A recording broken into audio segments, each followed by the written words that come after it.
Good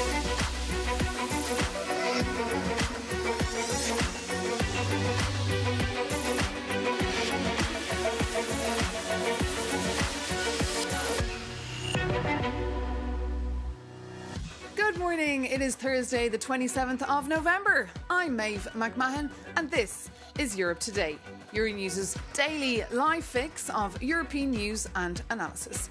Coming up today, speaking in Strasbourg, the EU Commission President Ursula von der Leyen has welcomed the latest Ukraine peace deal on the table. She called it a starting point after days of diplomacy. EU foreign affairs ministers also met yesterday to pile pressure on the Kremlin to opt for a more credible commitment to peace. For more, we can cross straight over to Strasbourg, where Euronews' EU editor, Maria Tadeo, is standing by for us this morning. Maria, great to have you with us on this very busy day, of course, in Strasbourg, where MEPs are voting on a resolution in support of Ukraine. But apart from words, what can the Europeans actually do? Well, yes, Maeve, and also remember today's Thursday was the deadline that Trump put forward for this take it or leave it offer for a peace deal for Ukraine. That deadline obviously is not going to happen. It's now come and gone. Well, when you look at Strasbourg and the European Parliament, yesterday we had a speech from Ursula von der Leyen, the head of the Commission. Much tougher language yesterday, repeating Russia is not ready for peace. The playbook has not changed. This is a country that unless you are strong and you're able to deter will always come back for more. Let's take a look. The noises from the Kremlin in the last few days say a lot about its real intentions. For them, Ukraine remains a first step in a much bigger game. For Russia, any peace deal is about permanently redrawing maps. It is about returning to great power relations and spheres of influence.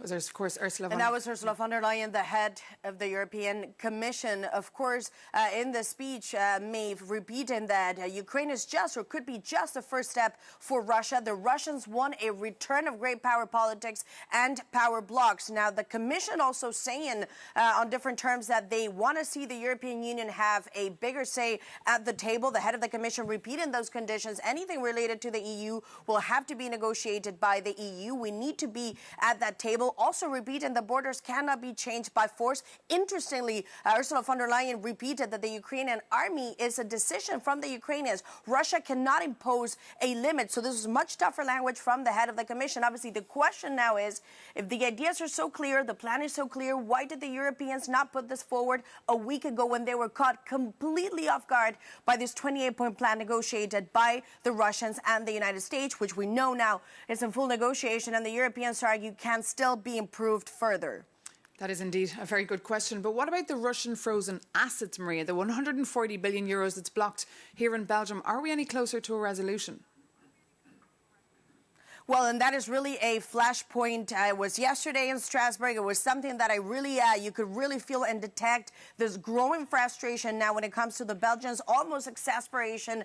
A European official told me this is our tool. It's our power tool. Our leverage are the frozen assets, and we need to make this reparations loan for Ukraine happen before the end of December, because you could be in a situation where the U.S. could already push a deal. You could be in a situation where they decide to split up the frozen assets, give some money to Russia. That was in the initial proposal that the Americans presented a week ago. So that is a pressing issue for the Europeans. There is pressure on the Belgians. Yesterday, growing exasperation. I understand, based on a diplomat, that the Commission will put forward more legal options today to try to calm the nerves, but they want to see the Belgians move quickly. Now, on this point, Maeve, if I may, I am happy to say we are joined to debrief by Rio Terres. He is an MEP and General. Sir, just to start off with, the frozen assets.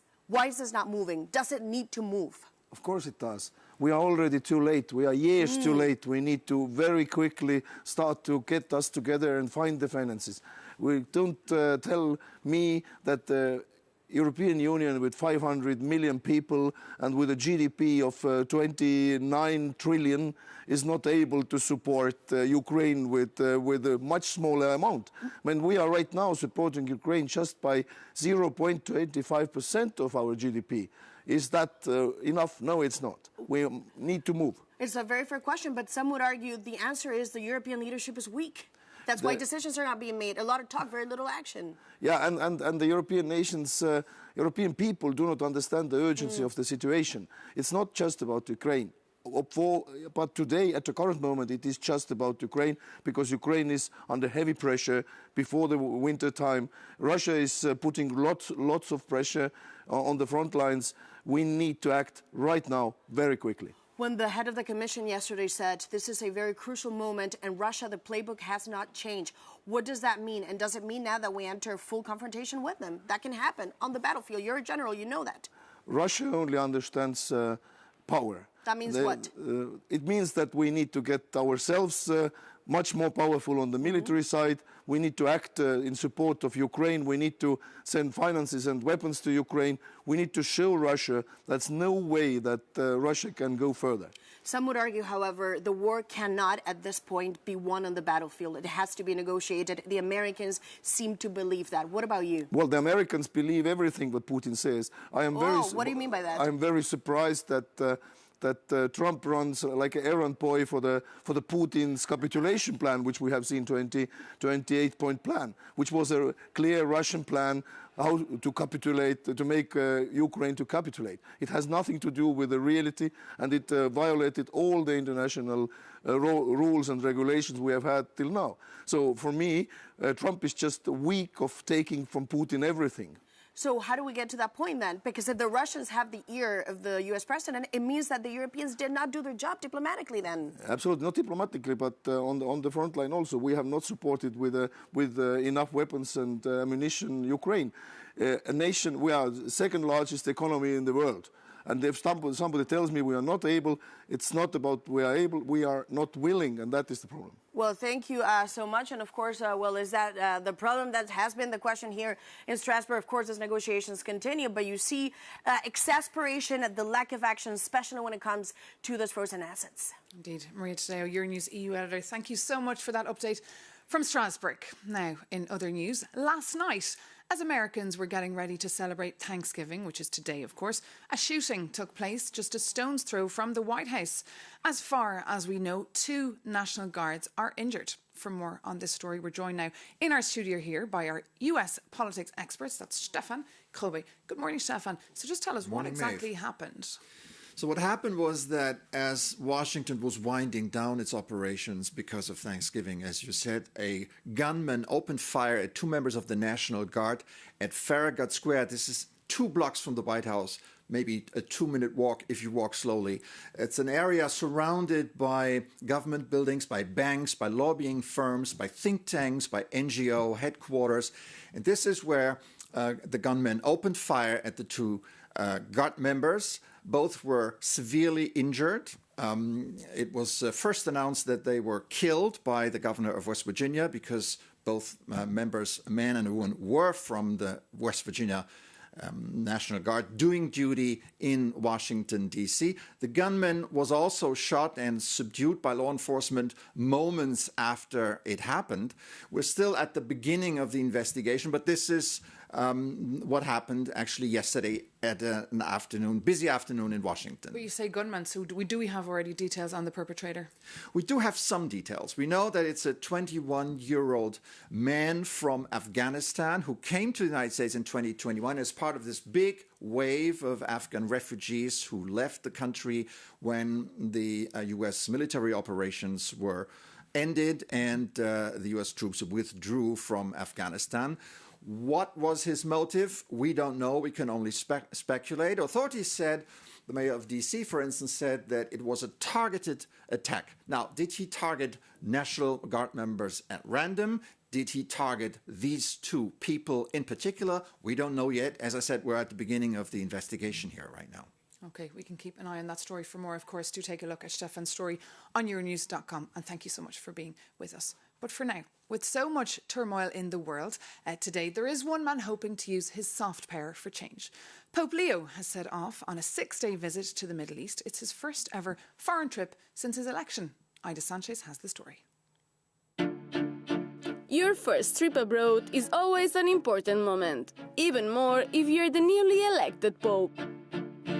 All the cameras are today on Leo XIV, who is leaving the Vatican in Italy on a visit full of symbolism that could set the tone for his pontificate. I will travel to Turkey and then to Lebanon to visit the beloved peoples of these countries, rich in history and spirituality. Expected to call for peace in the region, the first US-born Pope will be in Turkey and Lebanon from today until next Tuesday. And for more on his trip, we can actually cross over now to the Vatican and bring in Euronews' Italy correspondent, Georgia Orlandi. Good morning, Georgia. Lovely to have you with us here on Europe Today. So quite symbolic timing and choice of destination here. Will the Pope have any sway, though, in calming regional tensions? Good morning, Maeve. Well, this trip is very significant, not only because it's Pope Leo's first trip abroad, but also because it's fulfilling Pope Francis' wish to visit Lebanon. He now managed to do so. 2025 also marks the anniversary of the 1700 Council of Nicaea, which took place in 325 in Turkey. And the meaning of that event, places that Pope Leo will visit and the people that he will meet. That meeting calls for unity of Christians, and this is something that Pope Leo highlighted in an apostolic letter that was published a few days ago. Going back to the geopolitical context, of course, when it comes to Lebanon, let's not forget that this is a country at war, and the context is one of increased tensions, of course. Last Sunday, Israel killed one of Hezbollah's top military commanders in the outskirts of Beirut.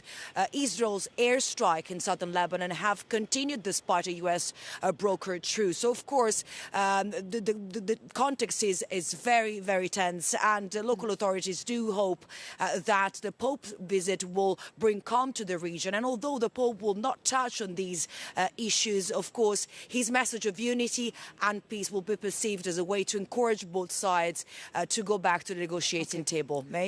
OK, Georgia Orlandi, thank you so much for that live update. And of course, despite the efforts of Pope Leo to promote peace, the number of conflicts in the world are on the rise. And that's the reason many EU countries are bringing back military conscription. Jakub Janis reports. We need to accept losing our children in order to protect who we are. That was a recent chilling warning from French Army Chief of Staff about a potential confrontation with Russia by 2030. For some of us, war still sounds like a distant threat. But when it comes, who will be called to the front line? All over Europe, conscription is back. 10 EU countries already have compulsory service for men, from Cyprus to Finland. Next year, Germany is set to send military questionnaires to 18 years olds. But there is a catch. Their constitution bans drafting women. So while men must answer, for women it remains voluntary. But is war just a man's thing? In the Nordics, it's equal. Denmark and Sweden draft women, and Norway was the first NATO ally to do so.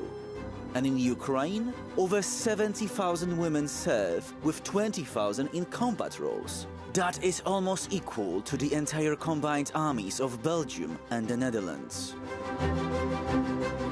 Big armies drain funds from healthcare and innovation. But as Ukraine proves, the price of sovereignty is high. NATO allies could say that they have the luxury of debating this only because Ukrainians are still holding the line. If they had given up, the war wouldn't be on their doorstep. It would be on ours. If this comes, would you be ready to answer the call?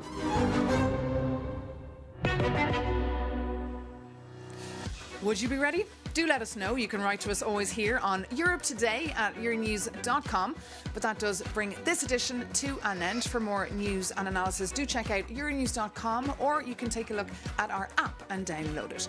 Come back tomorrow, though. I'll be here with an exclusive interview with the head of Europol. Look forward to seeing you then. Take care, and thanks for watching.